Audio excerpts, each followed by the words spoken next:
Hello everyone, I welcome you all to UPSC Prep with Shoikat. So in our previous sessions, we have understood two things. What are those? Firstly, we have understood that what is UPSC, and along with that, we have also understood that what is civil service examination, or what are the details about civil service exam, and all those things we have already covered in our first session. In the last session, we have also covered that how to approach for the CSE exam, or what shall be the correct approach for your preparation. So those two things we have already discussed. So now the main important thing is that, so now think about yourself that you are about to begin your preparation. First of all, you have understood that what is UPSC, what is civil service exam. Next, you have also understood that what is the correct approach for your preparation. Now next comes what? Next comes how to start your preparation. So that's the most important thing, that how to start your preparation from zero. That is, you have not started your preparation yet because you are a beginner and you are trying to give an attempt in the upcoming exams. So that is why this becomes very important. So in this particular chapter, what are the things we are going to cover? First of all, see, many of us might do one thing like we will be going through YouTube videos and all, many toppers talks and all. So there we will be hearing about certain books and all. And in the very first time, we will go to the market and buy those books. That's how most of us will do the same thing. But that is not correct. Why I am saying this? Because the right approach will be, first you need to go and watch the UPSC syllabus before reading any particular book. What UPSC has mentioned about it, what UPSC is expecting from us to cover, those things you will get it in the syllabus. So that is why the UPSC syllabus is of utmost importance. Now the next thing comes that you have gone through the syllabus, but you are not getting it entirely. Now who will be your best friend to guide you? The previous year questions. So these two will be your best friend in your entire preparation journey. That is UPSC syllabus and the previous year questions. So everything, whatever you study or whatever mocks you give or whatever questions you attempt, every time you need to link it up with the syllabus. That's it.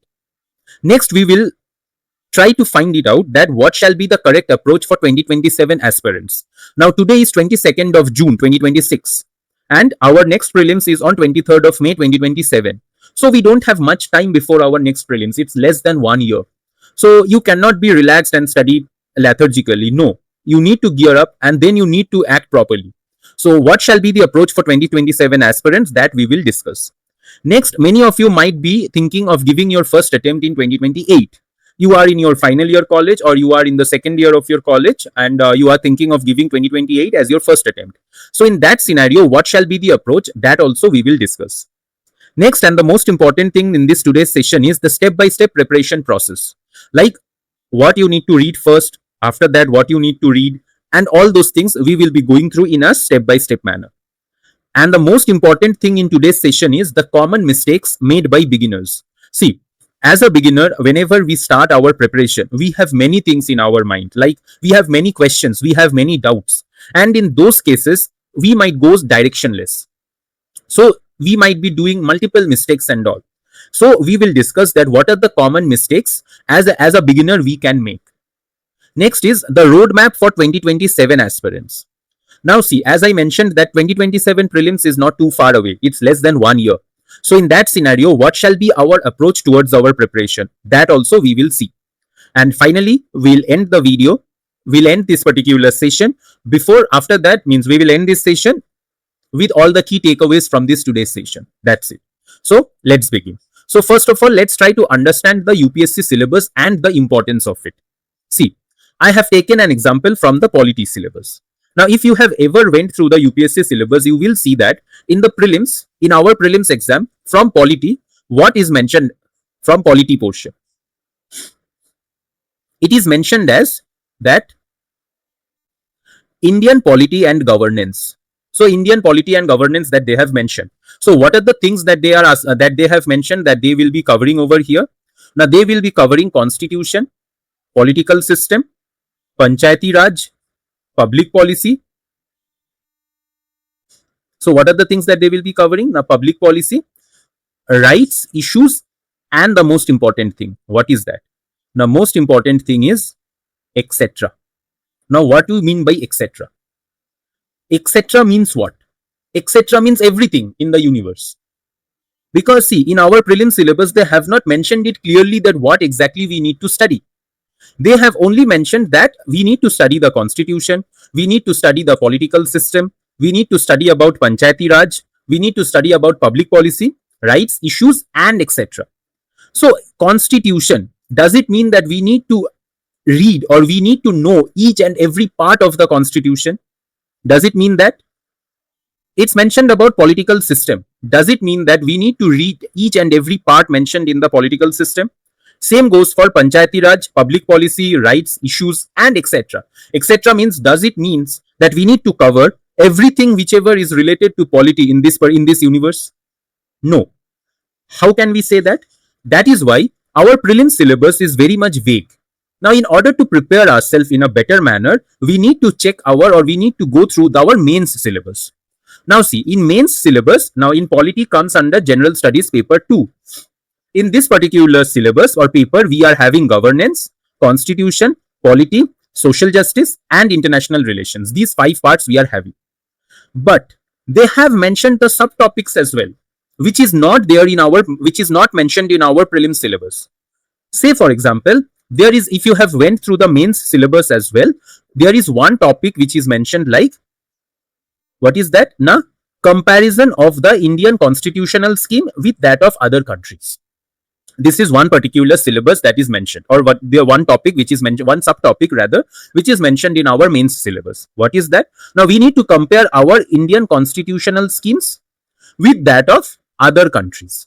That's it. That is mentioned in the main syllabus, which is slightly more specific as compared to the prelims syllabus.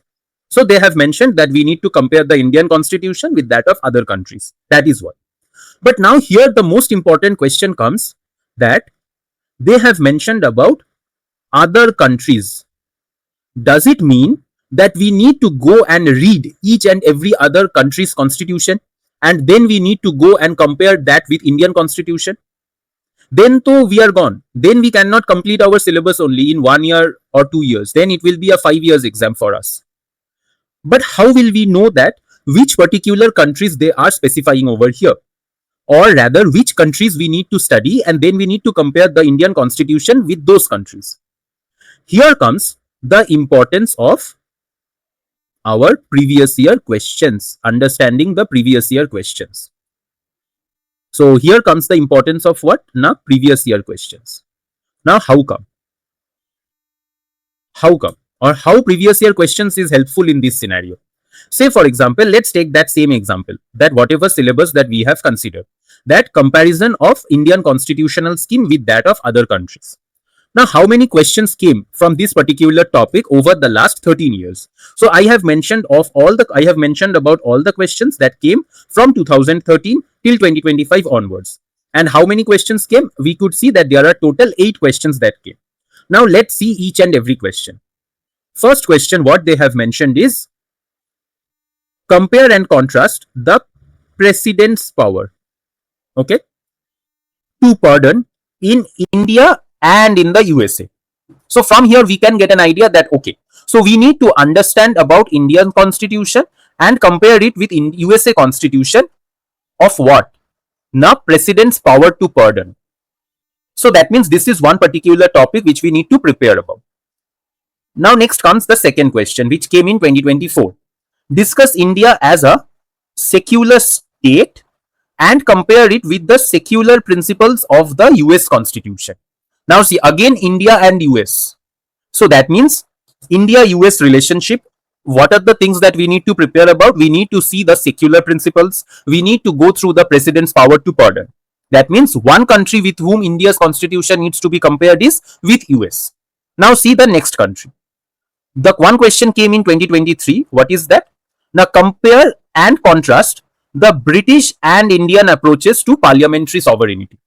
Now the next country, you got your next country. That means Indian constitution needs to be compared with the British constitution. Next question is, critically examine the procedures through which the presidents of India and France. That means now you got your third country. So first country was comparison between India and USA. Next country was comparison between India and British or UK. Third country is comparison between India and France. Now see, fifth question, again same thing, constitutions of the USA and India. Now don't worry, we will go through each and every questions in our upcoming sessions when we will be doing our previous year questions, when we will be decoding the previous year questions of both prelims and mains. But as part of today's session, just understand the importance of syllabus as well as the importance of the previous year questions. So now next comes the, what is the next question? Now next question is the judicial systems in India and the UK seems to be converging as well as diverging. That means again same thing. Now next is, what can France learn from the Indian constitution's approach to secularism? Again India and USA. So that means how many countries you have found over here as of now. So as of now, how many countries you have found to whom India's constitution needs to be compared? Now India and USA 1, British and Indian country 2, France and India 3, then again India and USA, then India and UK, France and India, India and USA. See, now you basically over the last 13 years, questions came from these three countries only: India, USA, India, UK, and India, France. That's it. But what was mentioned in the syllabus? In the syllabus, it was mentioned that, what was mentioned in the syllabus? Now, comparison of the Indian constitutional scheme with that of other countries. They have generically given other countries, but it does not mean that UPSC is asking you to go through the previous year questions and then you decode the syllabus. So this is how you need to decode the syllabus. This is how you need to understand the importance of syllabus, and you need to correlate it with the previous year questions. So I hope you understood what is the importance of the previous year questions as well as what is the importance of syllabus. Now syllabus will guide you what are the topics you need to learn, and previous year questions will help you to correlate it with that.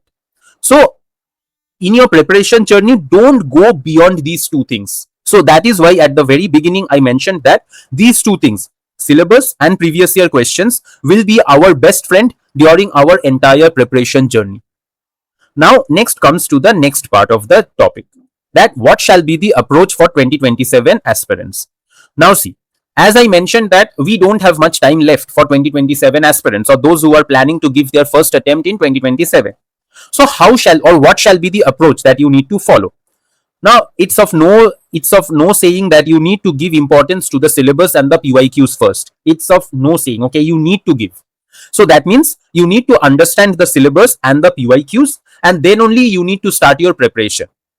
But there is a confusion that whether you need to start your preparation from by reading or by going through the NCRTs, or you can directly go with the standard sources. Now since you have less time left, that is you don't have much time left, you have less than 1 year, so I would recommend you start directly with standard sources.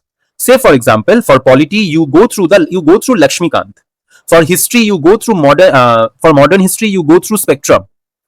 If suppose in any scenario you are not able to understand the particular topic, say for example while you are going through polity you are not getting what does equality means or what is the meaning of liberty, then you refer the NCRTs.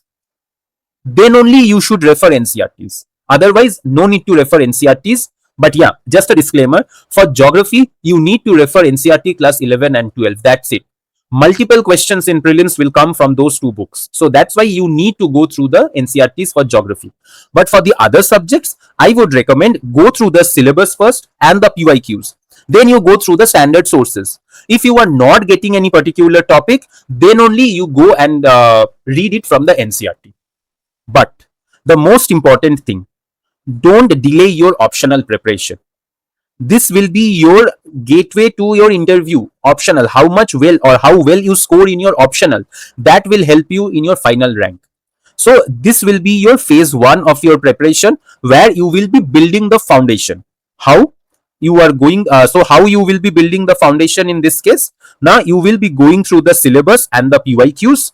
You need to link it. So whenever you study or whenever you sit on the desk and start your day, just before going through the topic, just go through the syllabus, you go through the topic, and then again you revisit the syllabus and PYQs. Your preparation should never go outside that particular boundary that you have created for.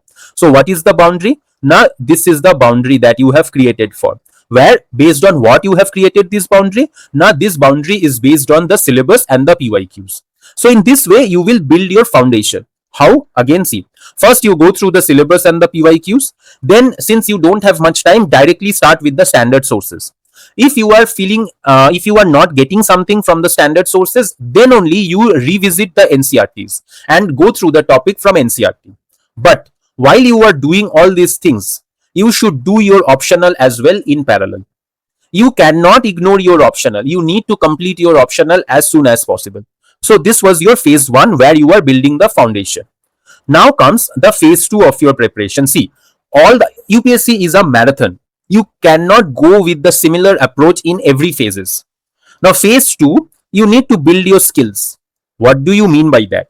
So now you have already covered the static subjects, say for example the core subjects like polity, economy, geography, environment. Now you go through the current affairs. Now it's okay if you are going through the newspapers, but it is also fine if you don't go through the newspapers and you totally rely on those monthly magazines. Now see, if you don't have much time, if you were preparing for 2028, I would recommend you to go through the newspapers on a daily basis and prepare notes from there.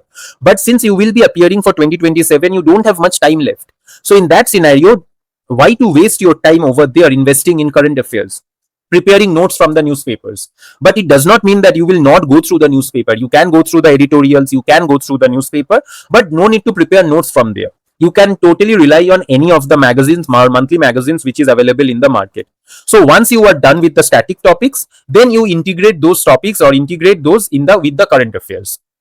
And the most important thing is you need to practice answer writing. See, the thing is how much you study, how many books you have studied. Examiner is not aware of those things. Examiner is aware of only those things which you have written in those 3 hours in the paper. They will judge you based on what you have written in those 3 hours. Now, answer writing is, you cannot think that, okay, fine, ultimately before the exam or just before the exam, you will write few answers and then you will directly write the answer in the mains paper. That will not work. It will never work. Because you don't know how much pressure an aspirant is during that particular time period. Now, once you are done with your first 2-3 papers, your hand will not move. I'm honestly speaking. Your hand will not move after 2 to 3 papers. So that's why it's a practice. As your first answer will never be a good answer. But that's absolutely okay. Even the toppers did not wrote up a good answer during their first attempt. Means while they were writing for the first time. So you need to practice the art of answer writing. So once you are done with a particular topic, I will recommend you to go through and practice answer writing. And you cannot ignore the MCQs and CSAT as well. Because many aspirants focus entirely on the GS preparation, but they miss to prepare for CSAT. And ultimately, what happens is that they qualify with good marks in the GS paper 1 in prelims, but in GS paper 2, which is the CSAT paper, they fail to qualify. So it's of no use. So that's why I am saying that prepare your CSAT as well. Now comes the phase 3. Phase 3 is improve and sustain. That means you, as of now, you were attempting only few MCQs, only few questions or few answer writings, those things. So now in this particular phase, you need to take tests periodically. That means you need to go through the sectional tests. You need to attempt the full length tests for both prelims and mains. So you need to take those tests, which is of utmost importance. Now this is the most important thing, that whatever notes that you have prepared for, you need to revise it multiple times. You no need to go through multiple sources, but whatever sources that you have referred to in your preparation during the first phase of your preparation, you have prepared notes from them. So now you need to go through the notes. That's it, and nothing else. And the most important thing is that you need to stay consistent in your preparation. It should not be like this, that one day you are studying for 15, 14 hours, 16 hours, and the next 2 to 3 days you are studying for only 1 hour, or you are not studying at all. That will not work anymore. So you need to be consistent, and more importantly, you need to fix a particular timetable. Like every day you should sit or you should study, quality study. You need to have for 6 to 8 hours on a daily basis. In that case only it will help you in your preparation and nothing else. So this was the approach that a particular aspirant who is preparing for 2027 can go for. Now comes for 2028 aspirants. Now for 2028 aspirants, you have some time left, but you need to build your foundation very strong. So what you need to do, step 1 remains the same, that you need to go through the syllabus and the PYQs first. Obviously, you will not understand when you are studying or you are going through the syllabus or the PYQs for the first time. That is understandable, but still you need to go through. Then since you have time left, then you need to go through the NCRTs. You can prepare your notes from NCRTs as well. Say for example, for it does not, NCRTs does not mean that you need to go through from class 6 to class 12. It's a waste of time. For few subjects you can go through class 9, 10 as well, but mostly you need to go through 11 and 12 NCRTs. That's it. You can prepare your notes from them, and once you are done with the NCRTs, then only you move to the standard sources. Say for example, geography you have done with class 11 and 12 NCRT, then you move to GC Leong, then only you can move to the standard sources. But most important, else everything else remains the same. That is, you need to choose your optional very wisely, and you need to prepare your optional along with them. So what is the basic difference between the 2027 aspirants and 2028 aspirants is that 2028 aspirants, since they have a slightly more time as compared to the 2027 aspirants, they can start their preparation in a relaxed manner, and they can start their preparation based on NCRTs and all. Now for them, I would recommend, for 2028 aspirants, I would recommend that you go through the newspaper on a daily basis and try to make notes from them. Since you have much more time left, so that is why I am stressing on preparing notes from newspaper. That's it, and nothing else. So this was your phase 1, where you will what are the things that you will be doing as part of your phase 1 preparation. Now as part of your phase 1 preparation, you need to understand and go through the syllabus and PYQs first. Then you can start with the NCRTs, have a grip over the topics, and then once you are done with NCRTs, then you move to the standard sources. But parallelly, when all these things are happening, you need to go through the optionals as well. And as part of your current affairs preparation, try to go through the newspapers on a daily basis and prepare notes from it. That's it. Now coming to your phase 2. Phase 2 means when 2027 prelims is done and you have almost completed your all the static subjects and all the core subjects and all, you are done with your optionals as well. Now comes the phase 2.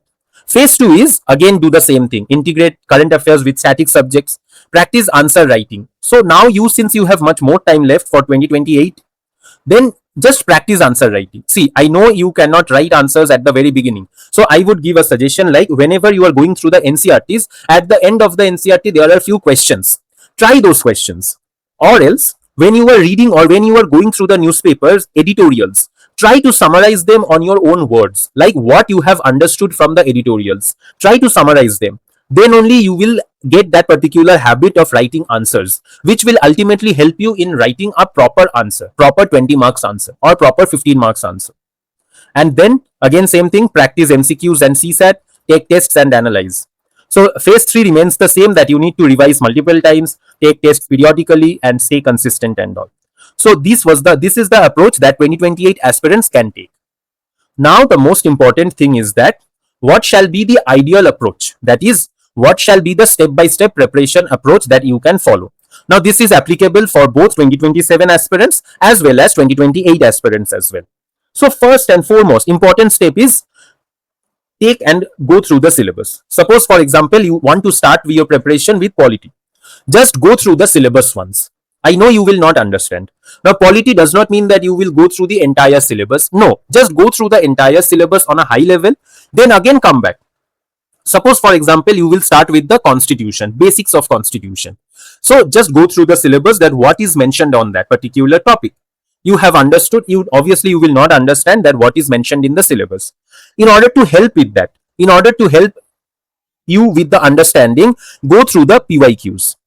So once you have gone through the syllabus, you go through the PYQs once to see that what type of questions came from that particular topic, which will give you an idea like how to prepare yourself for that particular topic. So now you have went through the syllabus, you have went through the PYQs, now you read the topic. So this is your first time from any standard source. You go through the standard source or NCRTs, doesn't matter. This will be the approach for each and every preparation. So you go through the topic first time. Now, once you went through the topic, again go back to the PYQs. Again, you see that what exactly was mentioned in the PYQs or how the questions came, what is mentioned in the syllabus. So try to answer those questions. No need to write it down. Try to brainstorm it. See whether you are able to answer those questions or not. So obviously, you will not be able to answer most of the questions. It's not a problem. Now you again come back to the topic and read it for second time. So now you will see that whatever things that you were not able to understand the first time, now many things are getting much more clearer. So now you are able to understand most of the topics when you have went through it for the second time. Okay. Now you just make a preliminary notes of it, like whatever understanding you had. It's not that you will be copying it from the book. No, that's not the idea. Whatever you have understood for that particular topic, write it down. That's it. Doesn't matter if it's a 10-page notes or 20-page notes, doesn't matter. Now you again practice or give some mocks or tests, okay? Then you again come back to the review, come back to the topic.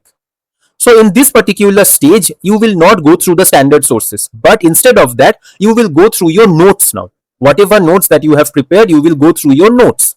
So once you are done with that, then you will see that many things, many unwanted things also you have noted it down. So just refine your notes. So after third reading, whatever notes that you have prepared, that will be your ultimate note for that particular topic. Next time when you will study that particular topic, you should not go and study from the standard source. You should go through your notes, whatever you have prepared, and you can add multiple points in those notes only. So again, I'll repeat. So what is the golden rule for this, for your preparation? In the first reading, understand the topic. Try to understand the topic. In the second reading, clear your doubts and strengthen the understanding. In the third reading only, after third reading only, make the final and concise notes. But while you are doing all these things, keep the syllabus and PYQs with you, which will help you to see whether whatever notes that you have prepared, is it correct or not. That's how you need to prepare yourself for this particular exam. So I hope you understood that what are the steps that you need to follow for this particular process. See, if you follow the process in a diligent manner, then obviously you will succeed. But you need to follow the process. You need to trust the process. That's it. So this is done with the preparation steps and all. Now the most important thing comes, that what are the common mistakes? Like, what are the common mistakes that many of the beginners make? Even I made, even toppers also have made. What are the mistakes that we make? Start our preparation without understanding the syllabus. So as I mentioned in the initial, that after listening to some YouTube videos or topper talks, we will just go, oh, toppers have said that for modern history we need to go through spectrum, so let's go and buy spectrum. For history, they have told that for ancient history, they have told that we need to go through Tamil Nadu NCRT. So in that case, go and buy Tamil Nadu NCRT. Say for example, for environment, they have told that many the toppers have told that we need to go through Shankar IAS. No, so let's go and buy Shankar IAS. No, that's not it. It should not work like that. We need to first of all understand the syllabus first, along with the previous year questions. So these two, as I mentioned, or I will mention repeatedly in my every session, that we cannot go beyond the syllabus. We cannot ignore the previous year questions. These two will be my bestest friend during my entire preparation. The third mistake is collecting too many books and sources. Say for example, many of us, while we have started our preparation, we don't have any guidance. In our family, no one, suppose for example, in my family, no one is there who have prepared for this exam. Not even in my friend circle as well. It might be the case for many of you. So what we usually do is, we will go through the topper talks, we will go through what other institutes are saying, we will go through what my seniors are saying, which books to go study or which books to read and all. Say for example, some might say that for environment you should go through Shankar IAS. Some might say that for environment you should go through PMF IAS. So some might say that for environment you should go through the lectures of Shivin sir. Does it mean that what we do is that we will buy everything? Like, we will buy Shankar IAS, we will buy PMF IAS environment book, we will go through or we will buy the notes, or we will try to go through Shivin sir's notes as well. But do you think that it will help? No. You need to stick to limited sources, and multiple revisions you need to do from those sources. Then only it will help you. Nothing else. Making notes too early. So some of us, what we do is that during our first reading only we prepare notes. If you think logically, in our first reading, we did not understood most of the things. Then in that case, how can I make a comprehensive, concise notes? See, in our mains exam, we don't have much time. Say for example, Friday you will be going and give the essay paper. You came back home. Next day, Saturday, first half it will be GS paper 1, second half GS paper 2. Next day, GS paper 3, GS paper 4. Now, once you came back from home after giving your essay paper, do you think how much time you might be getting? Hardly 5 hours, 6 hours, at most 7 to 8 hours. You need to have a proper sleep also. Then only, it's not like a prelims exam. Before prelims exam, you means if you have not had a proper sleep, then also you can go and qualify prelims, but it will not work in mains exam. You need to have a proper sleep, then only you can go and write those 6 hours of paper. So do you think that you can read or you can go through all these notes in a diligent manner just before the exam? Or say for example, GS2 paper is in our second half. There is a 3 hour gap between GS paper 1 and GS paper 2 exam. Same goes for GS paper 3 and GS paper 4. Suppose you go and you gave the GS paper 1 exam and you came outside the hall. Do you think that you have 3 hours and then you need to go for GS paper 2? In those 3 hours, you will be able to cover everything about GS paper 2, revise everything? That is not possible. So that is why you need to prepare concise notes, which can be done only after multiple times you have went through the topic. Then only you can prepare your notes in a comprehensive manner, in a concise manner. Lastly, reading without revision. As I mentioned, that revision is the ultimate tool that will help you to succeed in this exam. So without revision, nothing will work. Next is ignoring the optional subject. So in our previous sessions, we have said or we have discussed that how much importance our optional subject is. So our optional subject is carrying 500 marks. So which is of utmost importance. Your optional subject can make or break your paper. That's it. Most important thing, as I mentioned previously also, neglecting answer writing. So some of us or many of us wait for the right time to write an answer. That is, many of us might be thinking that, okay, let me cover the entire syllabus in a proper manner. Let me prepare my notes and all. Then only I will write the answer. Then that day will never come, because UPSC is an ocean. You cannot prepare, you cannot complete your syllabus. You can complete 70 to 80% of the syllabus or at max 90% of the syllabus, but no one can complete 100% of the syllabus and can prepare notes, 100% notes. So that is why what you can do, you prepare a topic, write down the answer. As that particular habit, you will grow that particular habit, then automatically your answer writing will also improve. Ignoring CSAT preparation. So as I mentioned that if you have prepared well enough for GS paper 1 in our prelims exam, so you have scored well as well. But does that mean that you will score well in CSAT also? Because you have not prepared your CSAT. So that should not work, okay? It should not work, or it will not work rather. So avoiding mock tests due to fear of low scores. What will happen if you get 0 out of 100 or out of 200 in a particular mock? Nothing will happen. You will learn from those things. You will learn from those mistakes. And if you don't give mock papers, how will you know that whether you are doing in or you are going in the right direction or not? So that's why giving mock tests is of utmost importance. How much low score you have got, that does not matter. Your aim should be learnings. What are the learnings that you have learned from that particular mock? And you should not repeat those mistakes in the next mock. That's it, and nothing else. Now comparing their journey with others. Now many of us compare that, oh, see, that person is going through that particular coaching, so obviously he or she will qualify the exam. And you cannot afford that particular coaching, so that's why you cannot qualify. Or for example, the person you are doing a full-time job, and along with the job you are preparing, so obviously you will get less time as compared to a person who is preparing with who is doing a full-time preparation. But that does not mean that you cannot succeed. There are many officers, that means many aspirants have qualified this particular exam while doing their job, and many aspirants have qualified this exam doing self-study as well. So it depends on it will vary from person to person and depends on the individual. So don't compare your journey with others. Now next is chasing daily study hours instead of productivity. Some people might be saying that the person has studied for 14-16 hours on a day. Every day the person is studying for more than 10 hours. But that does not matter. If you have studied properly for 4 to 5 hours as well on a particular day, that is more beneficial than sitting with the book for 10 to 14 hours.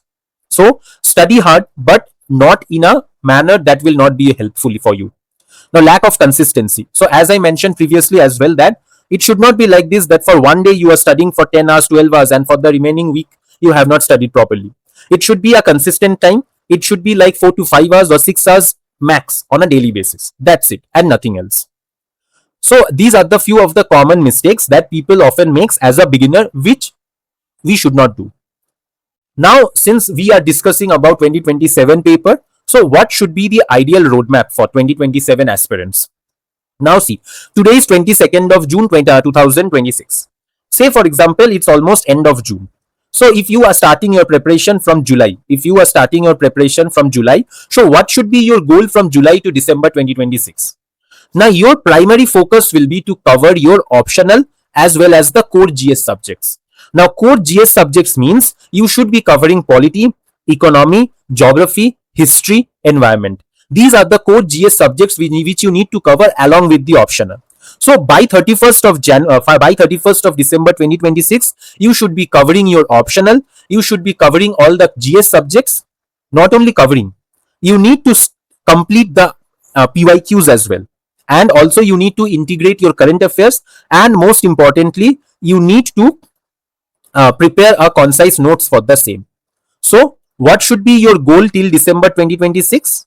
That you will be covering your optional, you will be covering your GS core GS subjects, you will be preparing your concise notes for those particular subjects. Along with that, you will be covering the previous year questions of those particular subjects from prelims and mains. This will be your goal till December 2026. So once you are done with it, now from January 2027 and February 2027, it will be a transition phase. Slowly we will be moving towards our prelims preparation. But it should not be that you will be keeping aside your mains preparation. Mains preparation should go along with that. But these 2 months, January and February, will act as a bridge between your mains oriented preparation and dedicated prelims preparation. See, because till December, you are focusing on entirely your mains preparation. Till December, you will be focusing entirely on your mains preparation. So January and February, you need to move towards, slowly, you will be moving towards your prelims preparation. What does it mean? Like, you will be giving mock tests, full-length prelims mock tests as well. You will be practicing more CSAT papers. You will be practicing more previous year questions from prelims perspective. You need to analyze those things. So those kind of things you need to do in January and February. But it does not mean that you will stop preparing your mains on your optional as well. So your mains preparation will remain active, but along with that, you need to start preparing for the prelims as well. Now next comes the final phase, that is March 2027 till prelims. That is the last 3 months, almost 3 months. So you can completely focus on your prelims preparation. That is, you need to do the revision of all the subjects. You need to give full length mocks, CSAT practice, PYQs, error analysis and weak area improvement. All those things that is entirely dedicated towards prelims preparation you should be doing. So this is from March 2027 till prelims. So these are all the things that you can, means these are the phases you can prepare yourself if you are preparing for 2027. What is that? Now from July 2026 till December 2026, now this is for those aspirants who have not started your preparation yet or just started. So from July 2026 till December 2026, you need to cover up your mains preparation. Like, you need to cover the optional subjects as much as possible. You need to cover your core GS subjects as well. And you need to practice your answer writing, MCQs, all those things.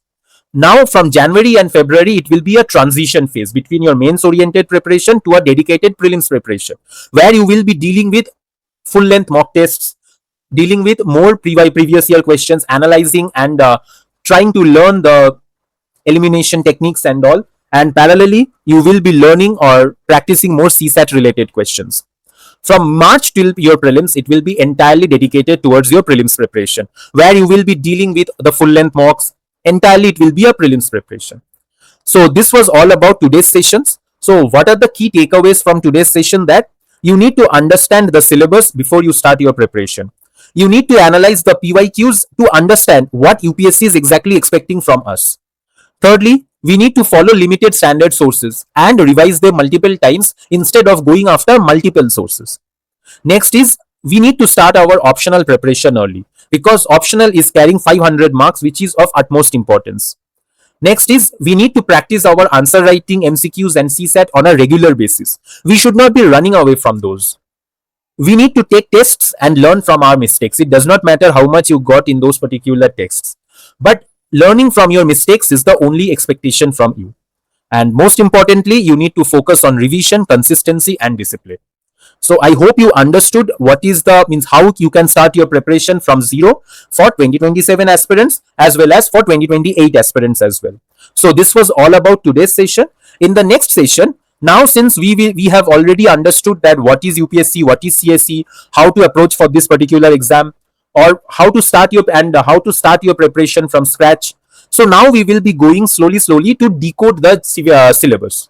So first of all, we will go through understanding the UPSC essay syllabus. So this we will be discussing in our next session. So I hope you understood for today's session. So that's all for today. Till then, study hard. Thank you.